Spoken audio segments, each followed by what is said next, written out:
if you were to start playing fingerstyle, odds are that you would work for a long time on kind of getting that alternating thumb thing going, which we all do, Right.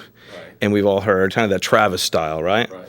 And it takes a long time to get that kind of independence where the thumb is doing this, and and kind of keeping that do bass line, and you're able to do some independent stuff with your melody, with your fingers, and you work really hard, really hard on that for years.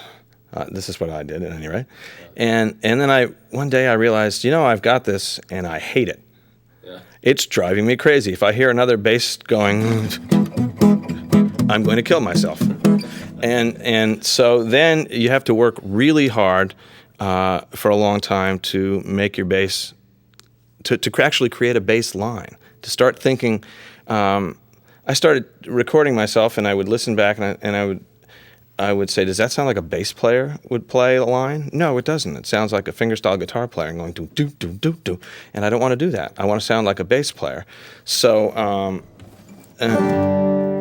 on this this tune here, for example, this is an early tune of mine called "Life's Too Short to Be in a Bad Mood." Right? I just listen to the bass line just by itself.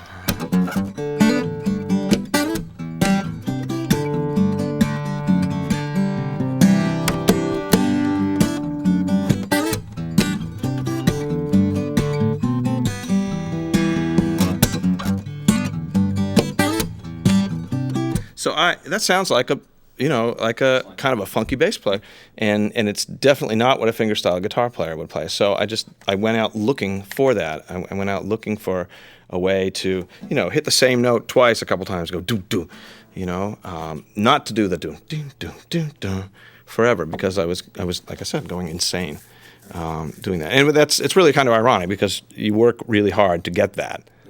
Yeah. That's teaching you more of the independence. It's a step that you have to kind of go through. You have to go through that. And then I would go through, I would do little things like this where I would, I would try to do.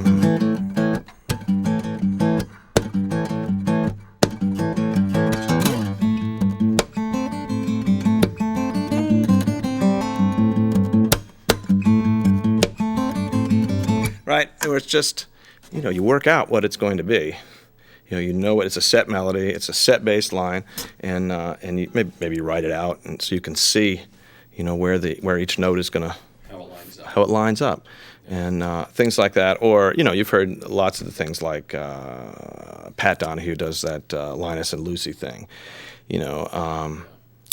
those sorts of things are just great exercises, and they catch your ear because they're breaking away from that kind of thing all the time, So, Great. What was the question? I've forgotten. Let me see how I'm going to... Ragtime as well. Learning rags. Oh, yeah. Transcribing piano rags is a great way. Sorry to interrupt you, but that's another great thing to do, because it's not written for guitar. So so if you actually take the music and work it out and try to make it sound as close to the piano as you can on the guitar, that's a great education as well.